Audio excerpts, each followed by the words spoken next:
आज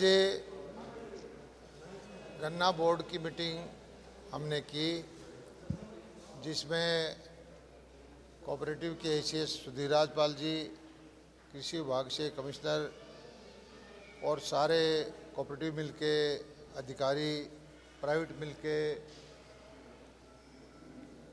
पदाधिकारी, जो उनके मैनेजमेंट के लोग और हमारे गन्ना बोर्ड के मेंबर, किसान भाई, सब ने विस्तृत चर्चा की। सभी की राय ली गई और पिछले साल का लेखा जोखा उसका आकलन किया गया, अगले साल की योजनाएं बनाई गई। और खुशी की बात यह है कि इस बार पेराई पिछले साल से ज़्यादा हुई है। 754 लाख क्विंटल की बजाय 770 लाख क्विंटल की पेराई इस बार की। और रिकवरी भी जो है पिछले साल गन्ने की 9.47 थी, जो बढ़ करके 9.70 हो गई है। रिकवरी भी ज़्यादा आई है, 9.47% से 9.7% हो गई है। और किसानों को हम 2819 करोड़ रुपए की पेमेंट कर चुके हैं। एक मिल को छोड़ करके, उस मिल का क्योंकि बाइफर में गया हुआ है, सुप्रीम कोर्ट में, हाई कोर्ट में डिस्प्यूट चले गए और उस मिल का मैनेजमेंट हमने सरकार अपने आप चला रही है, उसको छोड़ करके बाकी सब की पेमेंट हम कर चुके हैं। सरकार ने भी 194 करोड़ रुपए की सब्सिडी अपने पास से दी है ताकि किसानों को सहायता मिल सके। और अगले साल का जो गन्ने की किस्म है, नई एक वैरायटी आई है 15-023, उसकी ईल्ड ज़्यादा आती है और उसमें रिकवरी भी ज़्यादा है। अर्ली वैरायटी है वो। उसका बीज बढ़ाने के लिए हमारा कृषि विभाग योजना देगा। जिसके पास, किसान के पास वो बीज उपलब्ध है, उसको हम सब्सिडी देंगे और उससे बीज लेकर के जो किसान फसल बोएगा उसको भी कुछ सब्सिडी देंगे, ताकि वो वाला बीज जल्दी से जल्दी तैयार हो सके और आगे गन्ने की मात्रा ना कम हो। हमारा ये टारगेट दिया गया है कि आने वाले साल में हमारे जो कोऑपरेटिव मिल है उसमें एथेनॉल के प्लांट लगाए जाएं, क्योंकि एथेनॉल ब्लेंडिंग का काम भारत सरकार ने शुरू कर दिया है। इससे विदेशी मुद्रा बचती है, देश का पैसा देश में रह जाता है। तो उसका हमने टारगेट दिया है मिलों को कि वो एथेनॉल के प्लांट जल्दी लगाएं। और प्राइवेट जो मिल हैं उन्होंने ऑलरेडी अपनी कैपेसिटी को बढ़ा दिया, वो एथेनॉल पैदा कर रहे हैं। और इस तरह से गन्ना किसानों के हित में सब विचार विमर्श किया और सबसे आखिर में सबके विचार जाने। जो किसानों के प्रतिनिधि हैं मेरे साथ खड़े हैं, मिल के प्रतिनिधि हैं, कोऑपरेटिव सेक्टर के, और सारा विचार विमर्श करके ये फैसला लिया गया है कि गन्ने का रेट का फैसला भी 1-2 दिन में हम घोषणा कर देंगे और ये चीफ मिनिस्टर की अप्रूवल के बाद आपको बताया जाएगा। ये ज़रूर है कि गन्ने का रेट हम बढ़ाने जा रहे हैं। धन्यवाद।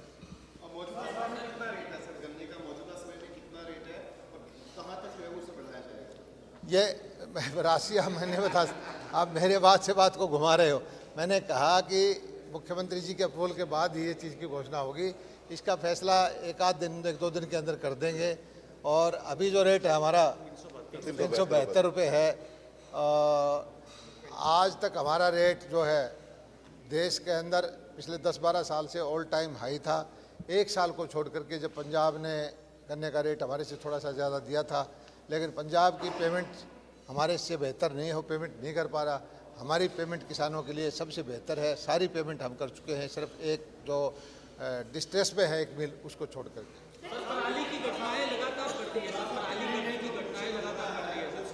हरियाणा के अंदर स्थिति ये आ गई है कि दिल्ली से ज़्यादा 4 जिलों के अंदर प्रदूषण हो रहा है। 398। अब मैं कुछ ये कहना नहीं चाहता। ये आंकड़े हैं कि जो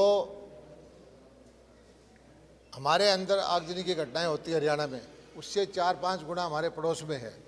पश्चिम से हवाएं आती हैं, हम एक भी पराली, एक आगजनी ना करें तो भी धुआं तो जब दिल्ली में चला जाता है पंजाब का धुआं, तो हरियाणा होके जाएगा। हम तो प्रार्थना करते हैं हमारे पड़ोसी प्रदेश के भाइयों से, सरकार से, कि वहाँ वो कंट्रोल करें। हरियाणा की वजह से ना तो हरियाणा में प्रदूषण है ना दिल्ली में प्रदूषण है। हरियाणा ने रिमार्केबल काम किया है, पराली जलाने की घटनाओं को बहुत कम किया है। हमने मैकेनाइजेशन किया, इंसेंटिव दिया, पराली किसे उसको लाभकारी मूल्य दिया, और जो जो जो भारत सरकार ने योजनाएं दी उनका लाभ हुआ है। हरियाणा के किसानों को कृपा करके कोई बदनाम ना करे। सारी 35-40 लाख एकड़ ज़मीन में सिर्फ 1000 के आसपास घटनाएं पराली आग जलाने की हुई है।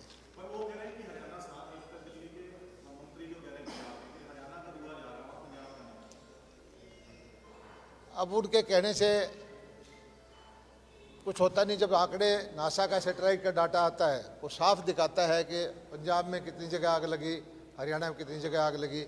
मैं तो इतना ही कहता हूँ कि हमारे यहाँ बेस्ट प्रैक्टिसेस अपने अपनाई है, किसानों का सहयोग मिला है और बहुत ही नगण्य घटनाएं घटी हैं। ये डाटा आपके सामने है, आप कहीं से भी देख सकते हैं। हमारे यहाँ से 5 गुना ज़्यादा आगजनी की घटनाएं पंजाब में हैं। बहुत सारे मशीनें भी सब्सिडी पे भी दी हैं जी। हमने एथेनॉल बढ़ाने के लिए कोऑपरेटिव मिल में पानीपत में और और मिलों को सभी को टारगेट दिया है कि आप एथेनॉल के प्लांट लगाएं। इससे गन्ना किसानों को फ़ायदा होगा और मिल की हालत भी सुधरेगी। और इसके अलावा भी हमको एथेनॉल बनाने के 3 तरह के प्लांट हैं। एक तो प्योर चीनी बन के जो मोलाइसिस से एथेनॉल बनता है, एक थोड़ी सी चीनी मात्रा छोड़ करके फिर उसके एथेनॉल बनता है, एक सीधा रस से एथेनॉल बनता है। हमने कहा है कि तीनों तरह के एग्जामिन करें और जिससे आपको वायबिलिटी ज़्यादा आती है। हमारा मकसद ये है कि विदेशी मुद्रा बचे, किसान को फ़ायदा हो और इस प्लांट को जल्दी से जल्दी रखें। बात से दो प्लांट है उनको बड़े बड़े 1,60,000 लीटर का शाहबाद और बादशाह 2-3 प्लांट में चालू है।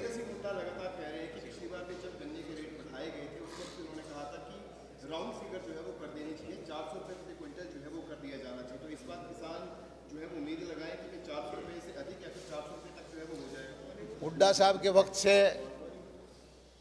बाजरे का भाव उस वक्त जो था, किसान सब तरह का हिसाब देखना पड़ता है, उससे हमने 2.5 गुना कर दिया।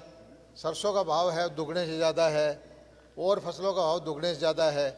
और गन्ना किसानों के हित में भी हम फैसला लेने जा रहे हैं। और हरियाणा सबसे ज़्यादा फसल खरीदते हैं, सबसे ज़्यादा बीमे का पैसा देते हैं, सबसे ज़्यादा खराबे का पैसा देते हैं। माइक्रो इरिगेशन की वो सब्सिडी हम सबसे ज़्यादा देते हैं। सबसे बड़ी मंडी देश में हम बनाने जा रहे हैं। और किसान के हित में जितना फैसला हमने किया है किसी प्रदेश में नहीं है। हुड्डा साहब के वक्त के साथ डाटा आप कंपेयर करेंगे, हमारे सामने कहीं नहीं ठहरते। खाद पिछले साल जो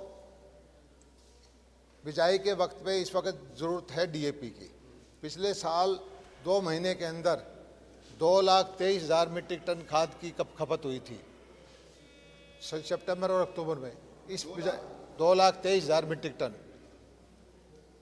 और इस बार हम 2,40,000 के आसपास खाद दे चुके हैं किसान को। और हमारे पास लगभग 50,000 मीट्रिक टन हमारे पास स्टॉक है।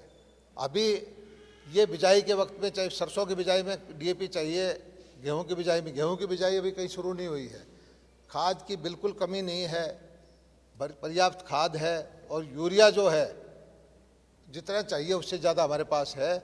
ये अफवाह फैला करके, झूठे बयान दे करके गुमराह करने की लोग कोशिश करते हैं। किसी भी किसान को किसी भी तरह की खाद की कोई समस्या नहीं रहेगी। इतना ही जरूर मैं प्रार्थना करता हूँ कि आगे 2 महीने बाद जो खाद चाहिए उसको, या 1 महीने बाद चाहिए उसको, तुरंत ना लें। अभी बिजाई के वक्त की खाद जितनी चाहिए उससे ज़्यादा हम बांट चुके हैं। सर, भगवंत मान कल अपने जो विपक्षी तमाम जो नेता हैं उनके साथ एक चर्चा करने की बात कर रहे हैं। SYL का भी उसमें जो है मुद्दा हुआ सकता है, क्योंकि विपक्षियों की तरफ से सवाल उठाए गए थे भगवंत मान पर अपनी पैरवी ठीक से ना करने को। मैं हरियाणा के अंदर केजरीवाल जी ने हर ज़िले के अंदर एक मंत्री की ड्यूटी लगाई है वोट मांगने के लिए। केजरीवाल जी खुद भी आकर के हरियाणा में वोट मांगते हैं और साथ में ये भी कहते हैं कि हरियाणा को एक बूंद पानी ना दें। मैं हरियाणा के किसानों को ये कहना चाहता हूँ कि आपको आपका हक ना दे करके और आपके घाव पर नमक छिड़कने का काम करते हैं, आपके यहाँ आकर के वोट मांगते हैं, कृपा करके इस बात का संज्ञान लें।